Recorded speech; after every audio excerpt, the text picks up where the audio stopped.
10, 11, 12, 13,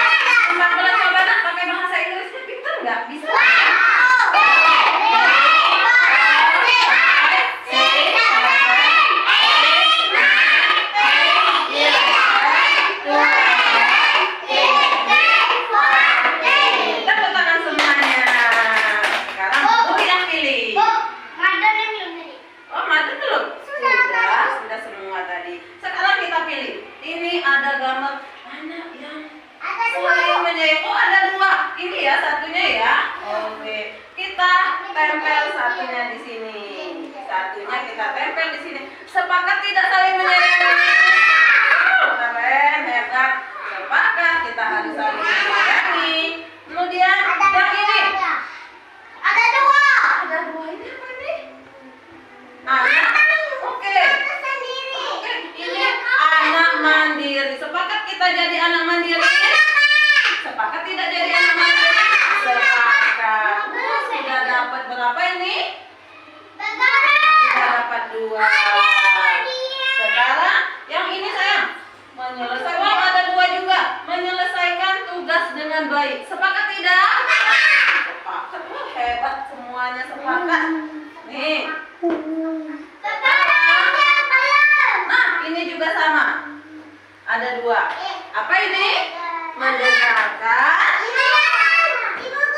Ibu guru bicara. Saling mendengarkan. Kalau ada yang berbicara, kita pilih. Kalau anak-anak bicara, mendengarkan. Oke, Lili. Di sini biar Lilinya kelihatan. Sekarang yang ini. Wow, ini juga sama. Berbagi dengan sesama, berbagi jajan, berbagi mainan. Boleh ya? Di dalam kelas sepakat saling berbagi. Jawabannya lemes. Sepakat tidak? Sepakat dong. Kita taruh di sini. Oke. Nah, kalau yang ini apa ya? Oh, ada dua ya. Nih, sama. Bersemangat. Sepakat tidak bersemangat? Sepakat. Sayang, sepakat bersemangat sayang? Sepakat. Oke. Wow, kita lihat lagi. Masih ada dua lagi. Oh, satu dulu ya. Ini beda ya. Ini apa ini? Apa ini apa? Yang membuang sampah di tempat sampah. Sepakat tidak kita menjaga kebersihan? Membuang sampah di tempat sampah. Satu lagi. Nih. Coba Zaki. Sepakat tidak? Sepakat tidak? Sepakat. Oke.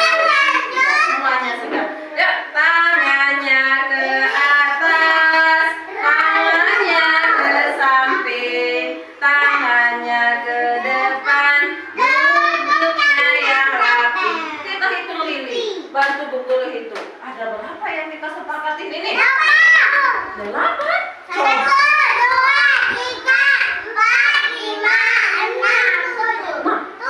Coba ulang-ulang, duduk semua biar kelihatan. Di sini duduknya.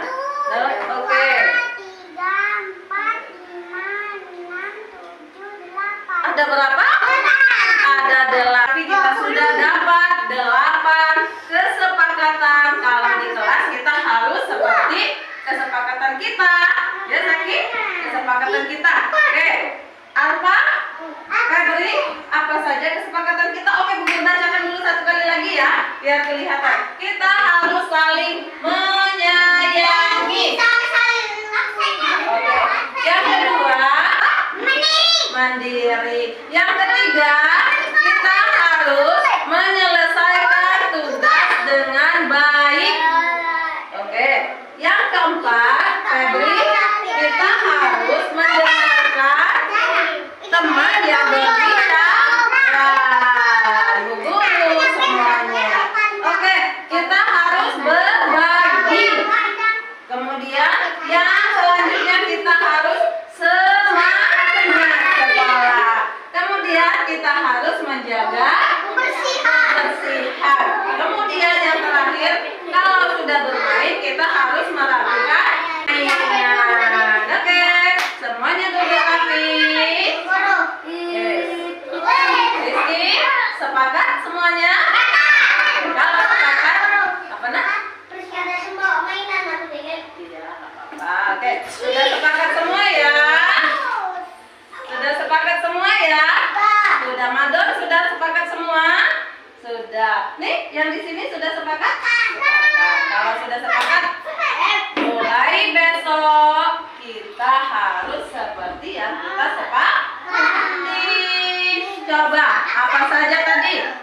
kesepakatan kita apa saja? Semangat.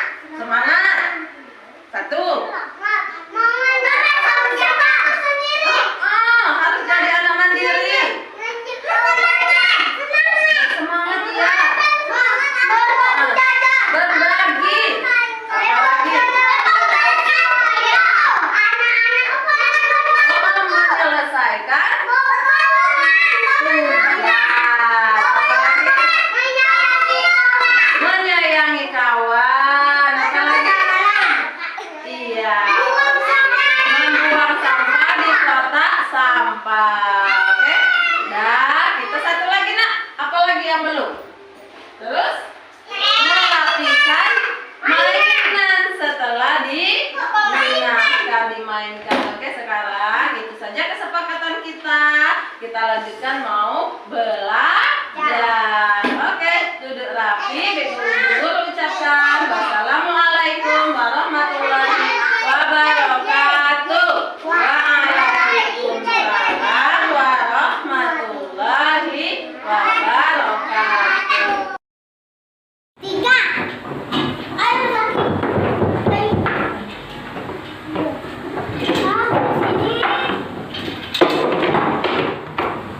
mainnya mata. Terima kasih. Sudah selesai kamu Angel. Bagus. Wow. Ini gambar apa Angel? Kalau benar Lagi mendendam Bora, tapi dengan apa ini dianya?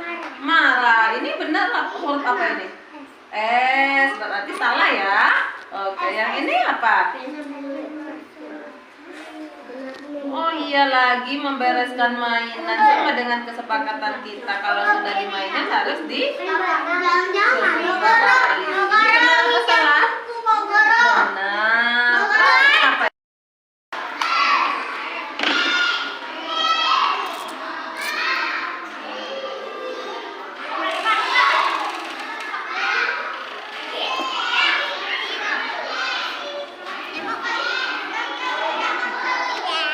Dah.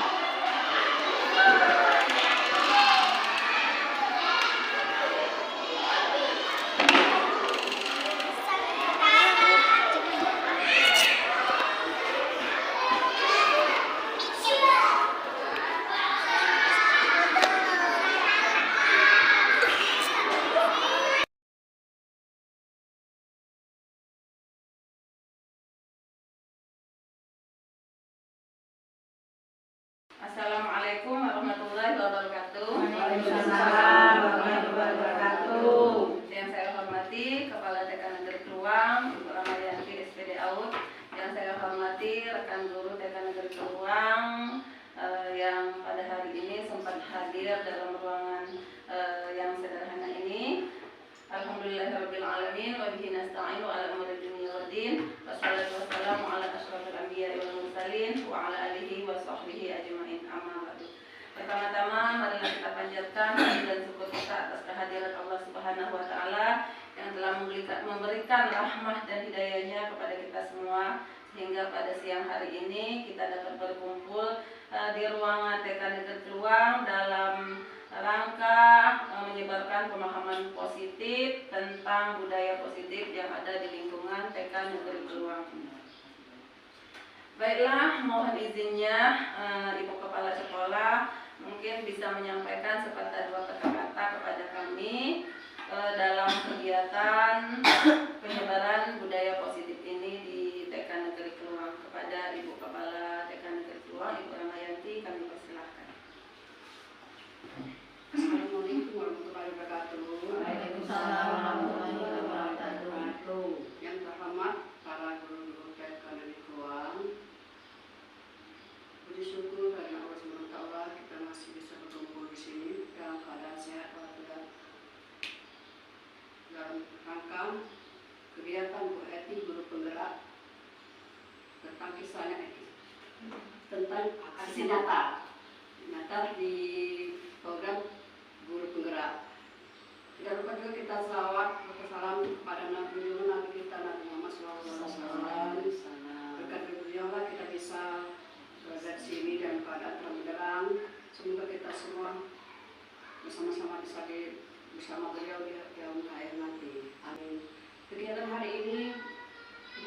aksi nyata yang dibawakan oleh Bu Hetty Binawati. Jadi kita sama-sama belajar di sini, tidak ada yang pintar, tidak ada yang bodoh, kita sama-sama belajar. Walaupun sudah jadi berat, jangan kita merasa pintar atau bagaimana, kita sama-sama belajar di sini semuanya. Karena manusia tidak ada yang bodoh. Oke, demikianlah kata saya, semoga bermanfaat untuk kita semua hari ini belajarnya. Amin ya rabbal alamin. Wassalamualaikum warahmatullahi wabarakatuh. Waalaikumsalam warahmatullahi wabarakatuh. Baiklah, terima kasih kepada Ibu Ramayanti yang telah menyampaikan sambutannya. Baiklah Bapak Ibu semuanya, hari ini saya berdiri di sini ingin menyampaikan atau menyebarkan pemahaman tentang budaya positif. Berdirinya saya di sini bukan berarti saya lebih pintar atau lebih menguasai ilmu yang ada di sini, tetapi justru sebaliknya saya masih perlu banyak belajar lagi, terutama kepada guru-guru senior yang ada di TK Negeri Keluang ini.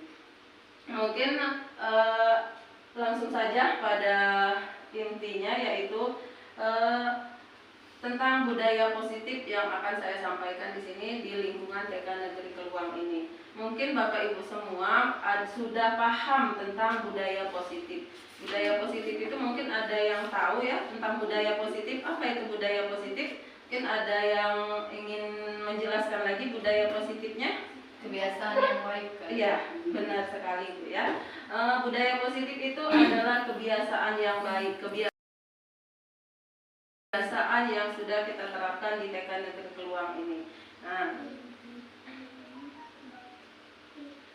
Nah, ada beberapa konsep utama dari budaya positif. Yang pertama yaitu perubahan paradigma belajar, kemudian disiplin positif, motivasi perilaku manusia, kebutuhan dasar manusia, posisi kontrol, keyakinan kelas, dan segitiga restitusi. Itu adalah konsep utamanya. Yang akan kita bahas yang pertama yaitu paradigma perubahan. Paradigma perubahan belajar ini membangun budaya positif. Sekolah dapat menyediakan lingkungan yang positif, aman, nyaman agar siswa mampu berpikir, bertindak, menciptakan dengan merdeka mandiri dan bertanggung jawab. Disiplin sangat berkaitan dengan kontrol guru terhadap siswa, sehingga guru memerlukan perubahan paradigma dalam mendisiplinkan siswa. Nah, perubahan paradigma ini harus kita kuasai sebagai guru ya. Nah, sebelumnya kita mengenal ada beberapa sebelum kita mengenal teori kontrol, ada beberapa miskonsepsi tentang makna kontrol itu sendiri. Yang pertama itu guru mengontrol murid. Sebelumnya kita itu beranggapan bahwa guru itu bisa mengontrol murid, padahal itu hanyalah ilusi belaka. Kemudian semua penguatan positif atau bujukan kita terhadap murid itu bermanfaat, padahal itu belum tentu. Itu hanya ilusi kita saja sebagai seorang guru. Selanjutnya, kritik dan membuat orang merasa bersalah itu dapat menguatkan karakter murid. Itu pendapat kita sebelumnya ya. Kita dapat membujuk siswa misalnya. Itu kita beranggapan bahwa bujukan kita itu adalah efektif, bermanfaat. Nah, sebenarnya itu hanya ilusi saja. Kemudian orang dewasa itu memiliki hak untuk memaksa. Benar tidak seperti itu? Tidak, karena sebenarnya orang dewasa itu tidak mempunyai hak untuk memaksa siapapun. Jadi itu adalah ilusi. Selama ini kan kita beranggapan seperti itu Bu ya. Nah, sebenarnya itu hanya ilusi kita sebagai seorang guru. Ini ada stimulus respon yang sebelumnya, kemudian ada teori kontrolnya. Semua orang itu melihat hal yang sama. Yang pertama dulu kita baca realitas kebutuhan kita itu sama. Kemudian itu stimulusnya, realitas itu kebutuhan, responnya itu sama kan. Kemudian teori kontrolnya, realitas kebutuhan kita itu sebenarnya berbeda. Semua orang melihat hal yang sama, padahal setiap orang itu memiliki perbedaan. Kita mencoba mengubah orang agar berpandangan sama dengan kita. Kita bisa tidak mencoba memaksa orang agar berpandangan sama dengan kita? Tidak bisa. Kemudian Kemudian orang lain bisa mengontrol saya. Belum tentu orang lain bisa mengontrol saya. Nah, kenapa bisa, Bu? Iya, saya mengamati, saya bisa kontrol. Oh, itu pendapat Ibu. Mungkin, iya benar. Mungkin orang lain bagi Ibu bisa mengontrol diri Ibu. Karena apa? Coba perhatikan seperti ini. Kita mempunyai sesuatu. Sesuatu itu kita genggam di tangan kanan kita. Di tangan kanan kita ada sesuatu. Mungkin kita bisa memberitahu orang lain bahwa kita memiliki sesuatu itu yang sangat bermanfaat. Semua bujukan akan datang kepada Ibu ketika Ibu memegang sesuatu itu. Tinggal Ibu mempertahankan ini, bisa membuka atau tidak. Walaupun dipaksa, kalau Ibu teguh pendiriannya, Ibu tidak bisa membukanya, tidak akan membukanya. Tapi bisa saja suatu saat Ibu membuka ini. Nah, karena misalnya, oh nanti kalau kamu membukanya, kamu akan saya kasih uang 1 miliar misalnya, atau oh awas kalau kamu tidak dibuka. Nah, berarti sebenarnya yang mengendalikan itu siapa? Ibu sendiri yang bisa membuka atau tidak membukanya hanya kita sendiri. Orang lain tidak bisa. Walaupun dibujuk seperti apa, kalau Ibu tidak mau membukanya, Berarti harus teguh tidak pendirian ya, Bu bisa. ya. Tapi misalnya tidak, ini, kecuali kita bahas sugesti, beda lagi. Yang Ya. digenggam itu sesuatu yang berharga Ya, untuk kita, sesuatu berharga. bukan sekedar genggaman belaka. Ya. Nah, jadi yang bisa mengendalikan kita itu kita sendiri. Walaupun dimanapun kita sendiri, kita tidak bisa mengendalikan orang lain. Sama seperti anak murid kita. Kita tidak bisa sebenarnya mengendalikan anak didik kita. Yang bisa mengendalikan mereka hanya mereka sendiri. Itu paradigma perubahannya ya. Mungkin sedikit paham Ibu-ibu ya. Kemudian yang selanjutnya adalah disiplin positif. Nah, sebelum mengenal kata disiplin positif, mungkin kita sering sekali mendengar kata disiplin. Disiplin itu adalah aturan. Selama ini kita memaknainya sebagai aturan. Selama ini saya mau tanya kepada Ibu semua, aturan yang Ibu taati senang atau senang tidak kalau ada aturan itu sendiri? Ada yang senang, ada yang terpaksa. Ada yang senang, ada yang terpaksa. Mungkin bisa dijawab dari hati. Kalau kita ada aturan, kita terpaksa harus menaati aturan itu. Senang tidak perasaan kita dengan ada aturan tersebut? Kalau terpaksa Tidak. senang. Oke. Tidak. Setiap orang itu tidak akan senang terhadap aturan. Karena aturan itu mau tidak mau harus kita laksanakan. Makanya gimana biar istilahnya itu sekolah ini tetap nyaman, aman, tanpa aturan, ya kita harus ada namanya disiplin positif. Disiplin positif ini seperti apa penerapannya? Disiplinnya harus datang dari diri kita sendiri. Kalau datangnya dari kita sendiri, mau ada aturan, tidak ada aturan, kita akan taat kepada disiplin yang kita jalankan tersebut. Jadi walaupun aturannya seperti apa, kalau kita tidak dari hati juga tidak akan terbentuk disiplin positif. You understand? Yes. Kemudian ini konsep disiplin dengan identitas gagal. Ada 2, nih ada hukuman dan penghargaan. Hukuman, nah ini kita melihat konsep disiplin ini sebenarnya ada 3 ya. Ada identitas gagal, ada identitas yang sukses, kemudian ada identitas yang sukses tapi dia dari eksternal. Eksternal itu dari luar, pengaruh dari luar, kemudian dari dalam kita sendiri. Kalau identitas yang gagal itu seperti hukuman dan penghargaan. Pernah dengar ibu-ibu penghargaan itu menghukum? Pernah. Ya, pernah. Sebenarnya kita memberikan suatu penghargaan kepada anak didik kita kalau dilakukan secara terus-menerus itu adalah penghargaan itu sendiri, itu menghukum. Kenapa dikatakan menghukum? Ada yang bisa menjelaskan? Ada yang bisa membantu menjelaskan kenapa penghargaan itu dikatakan menghukum? Karena menjadi ketergantungan, kalau tidak mendapat penghargaan tidak akan melanggar. Iya, benar sekali Bu ini ya. Selama ini mungkin di dalam penerapannya kita belajar itu sering sekali memberikan penghargaan kepada murid. termasuk memberikan mungkin bintang seperti itu sebenarnya bukan hal yang positif. Bukan hal yang positif. Kenapa bukan hal yang positif? Karena penghargaan itu anak-anak itu menyelesaikan suatu tugas atau menyelesaikan suatu pekerjaan mereka itu karena mengharapkan bintang, bukan dari dalam diri mereka. Bukan tujuannya bukan dari mereka ingin tahu atau mereka ingin bisa, tapi karena bintang. Itulah kenapa penghargaan itu bisa dikatakan menghukum. Kemudian penghargaan itu merusak hubungan. Apabila memberikan bintang itu kan ini kebiasaan kita ya, memberikan bintang kepada anak yang bisa. Sementara yang lain itu belum selesai, kita tidak memberikan bintang kepada mereka.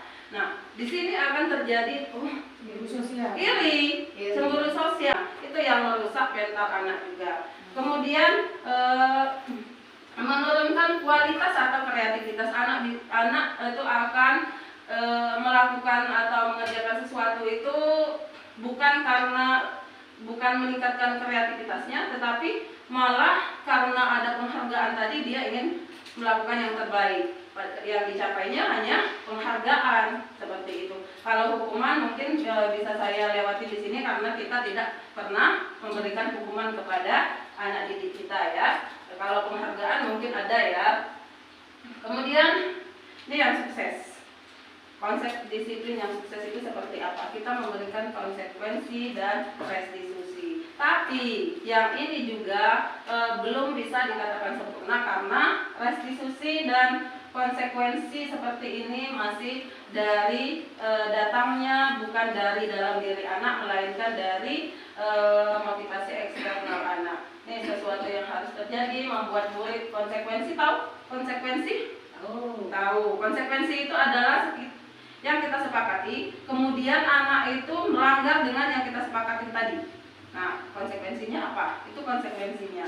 Nah, kalau restitusinya, murid bertanggung jawab dengan perilakunya. Ya, restitusi nanti saya jelaskan lebih detail ya. Ini restitusi itu merupakan sebuah cara menanamkan disiplin positif pada murid. Nah, ini konsep disiplin dengan pendekatan restitusi. Ini pendekatan restitusinya, ini ada ciri-ciri restitusinya. Bukan untuk menebus kesalahan, kemudian memperbaiki hubungan. Dengan restitusi tadi kita dapat memperbaiki hubungan. Kemudian sebuah tawaran bukan paksaan, menuntun untuk melihat ke dalam diri, mencari kebutuhan dasar yang melandasi tindakan. Kemudian fokus pada karakter bukan tindakan. Ini mungkin sedikit saya jelaskan tentang restitusi di sini. Restitusi di sini yaitu memperbaiki hubungan anak. Misalnya anak tersebut telah melakukan kesalahan, kemudian kita restitusi, kita ajak anak tersebut, kita selesaikan permasalahannya melalui segitiga restitusi. Nanti ada penjelasannya lebih lanjut mungkin di akhir ya Bu.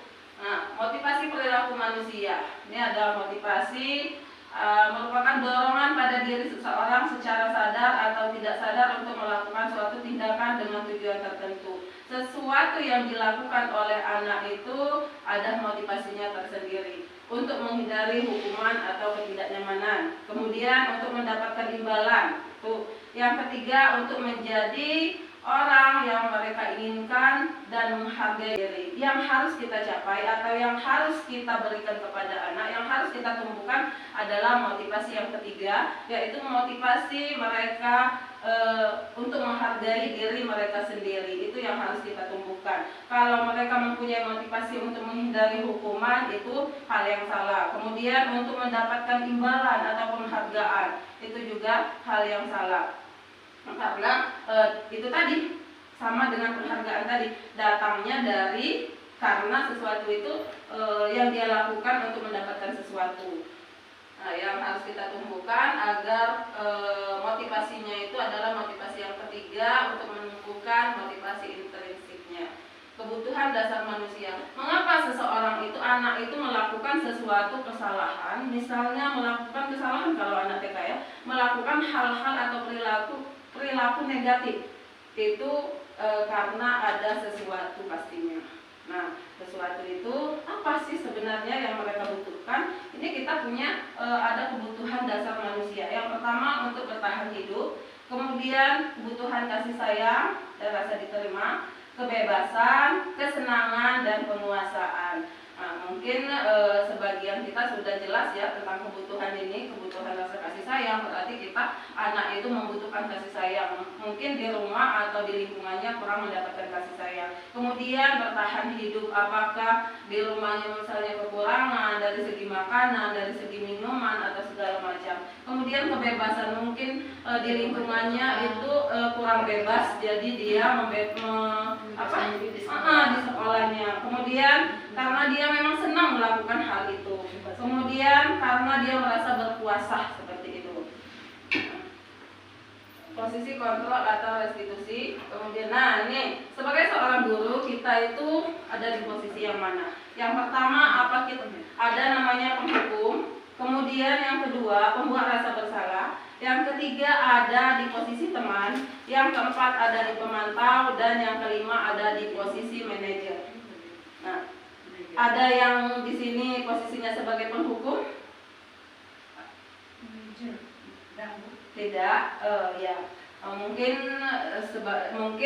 di TK Negeri Keluang, alhamdulillah kita selalu tidak pernah menerapkan posisi sebagai penghukum ya, karena kita yang kita hadapin adalah anak-anak usia dini. Tidak akan efektif jika kita menerapkan posisi sebagai penghukum. Kemudian pembuat rasa bersalah.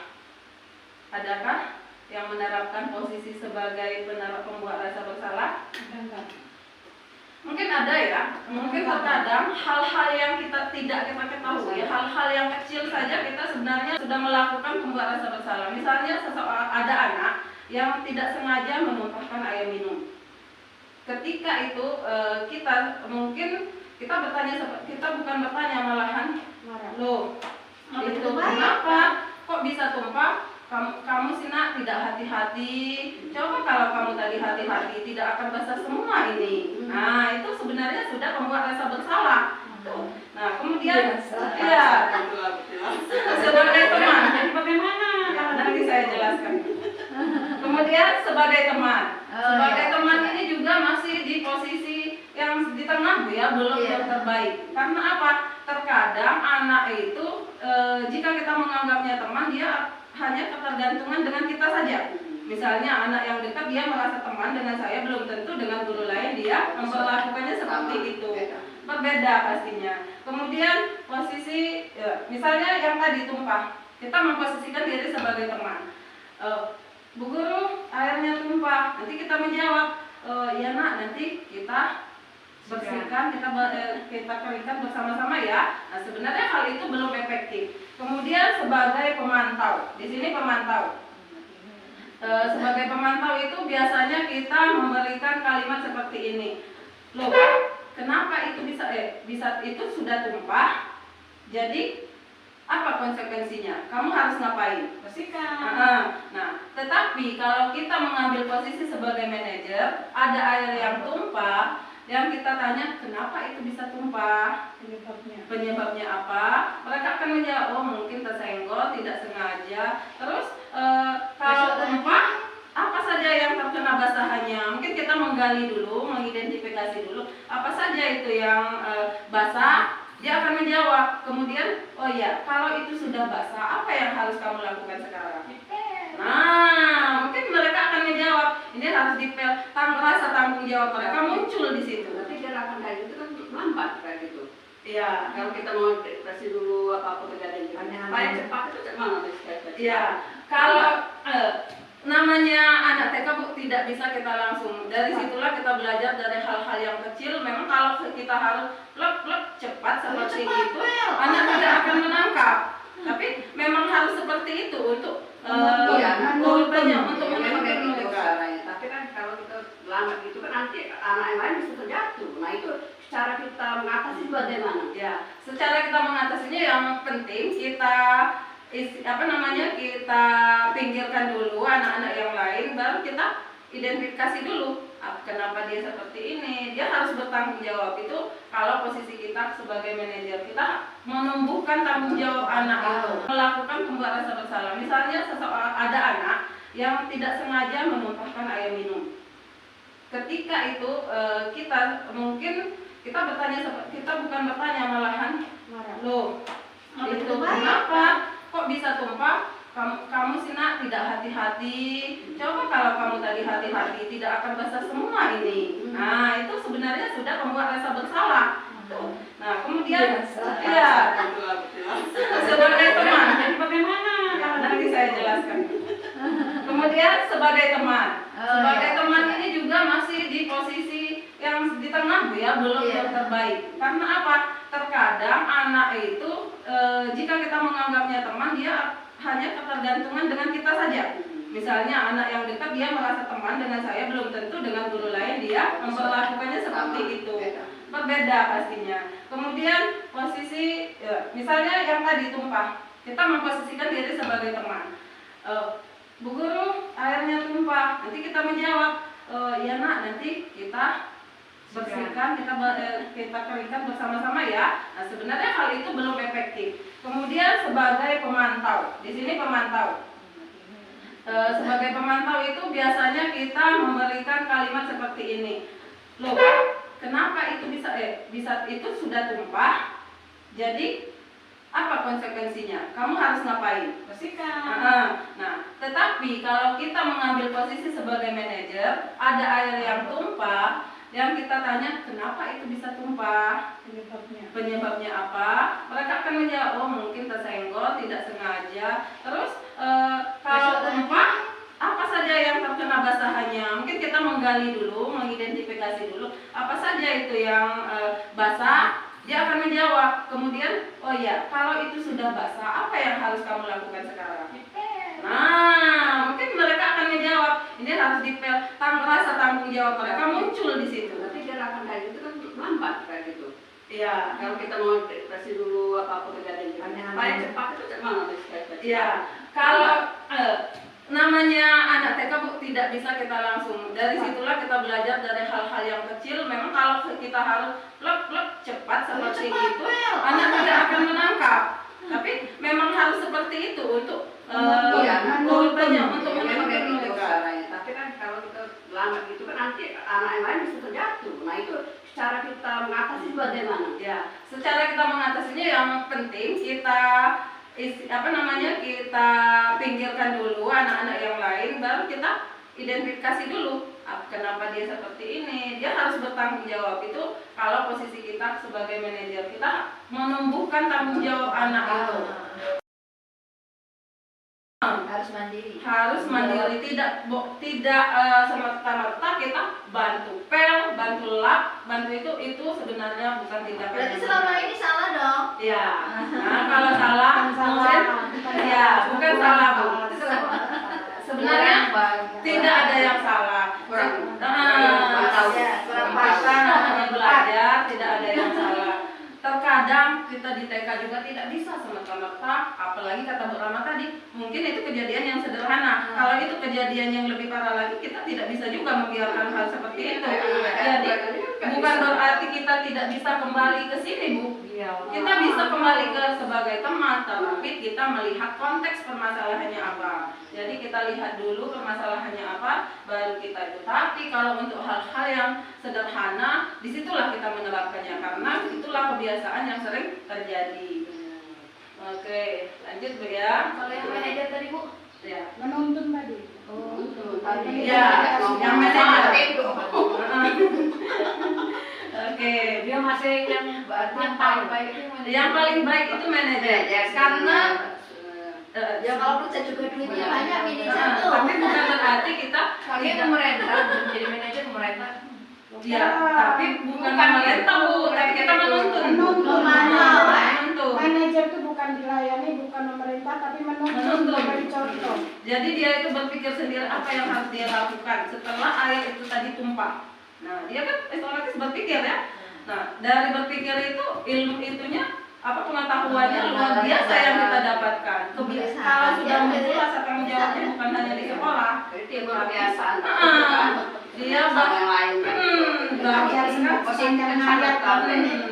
bahkan sampai ke rumah. Iya, iya. Bahkan sampai ke rumah. Nggak biasa kan?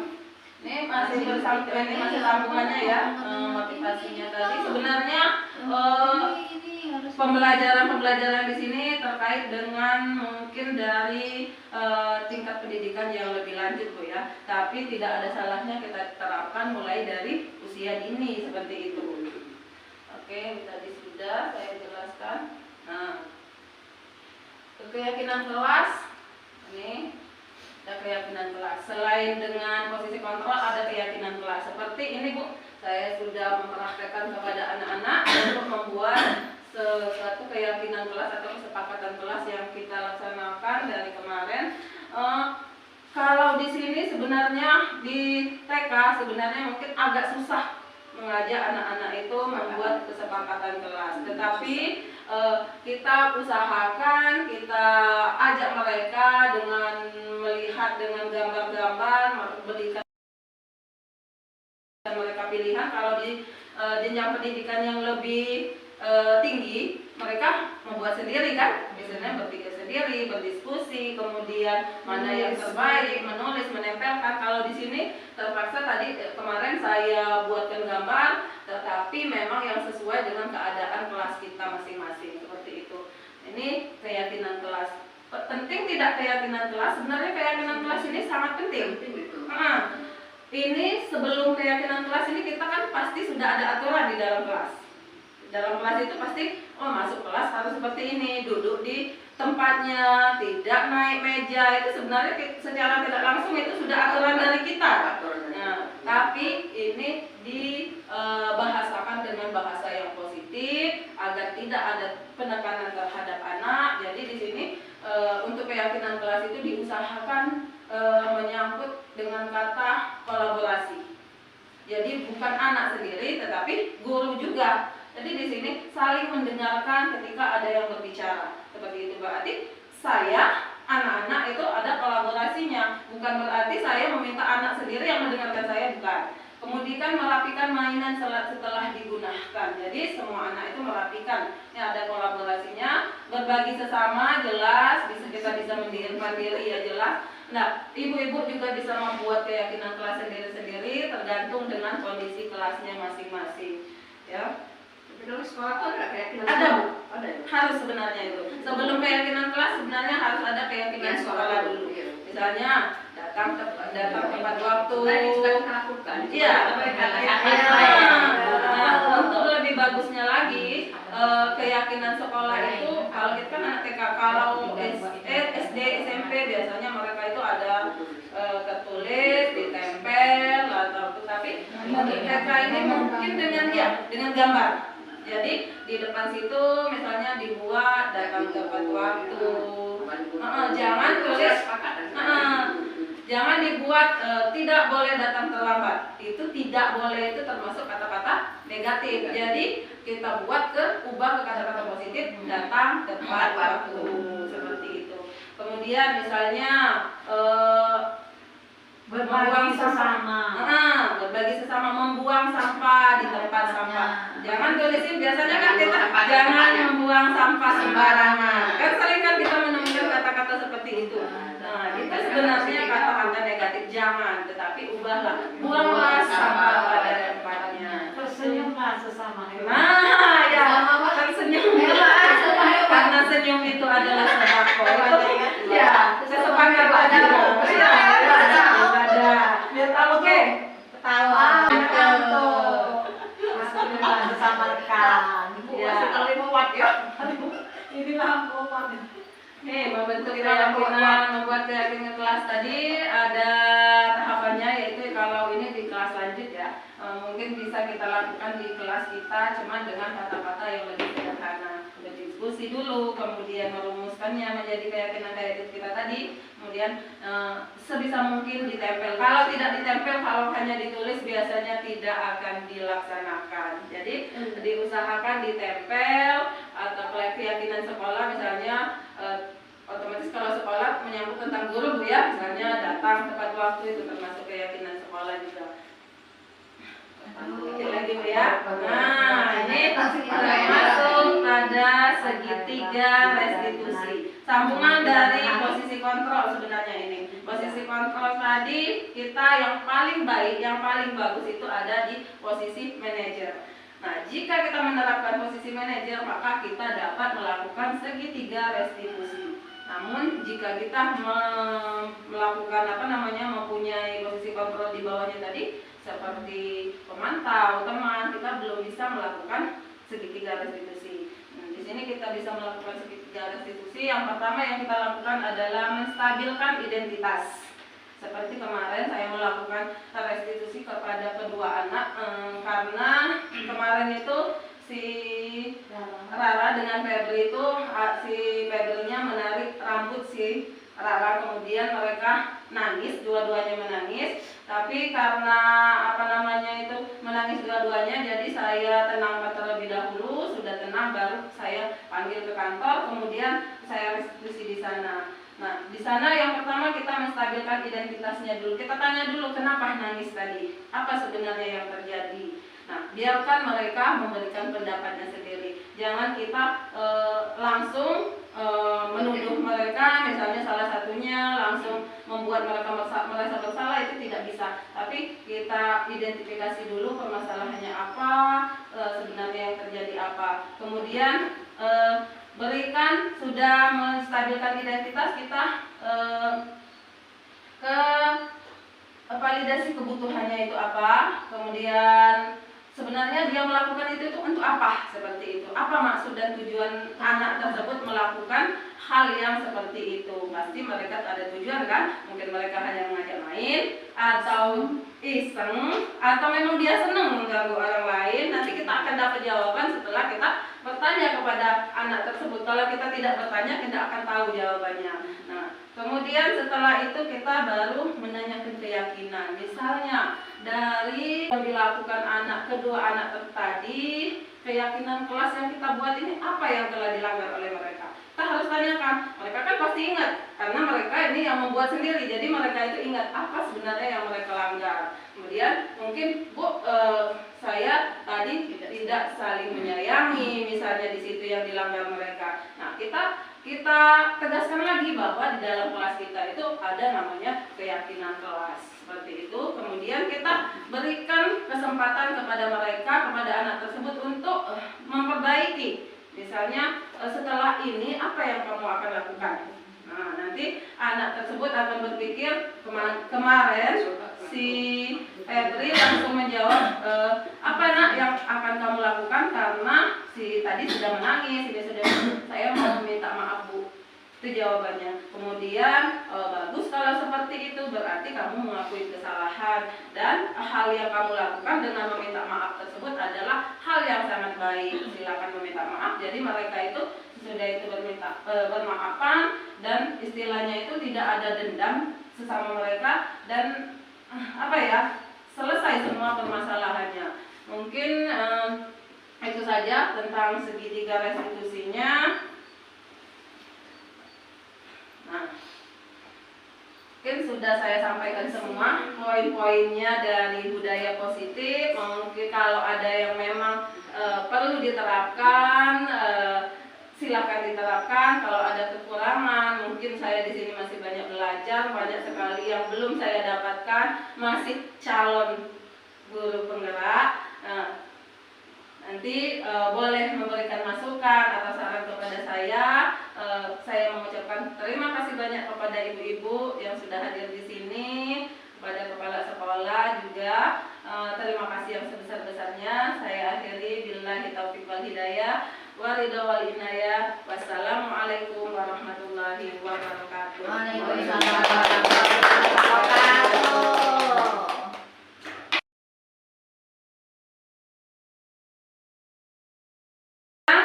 Itu tadi penyampaian tentang materi budaya positif, pengimbasan ya ibu-ibu ya. Mungkin ada yang ingin ditanyakan atau ada yang kurang jelas, mungkin bisa ditanyakan. Saya buka dengan satu pertanyaan terlebih dahulu. Dari B1. Oke, silakan Bu dari kelompok B1. Silakan Bu.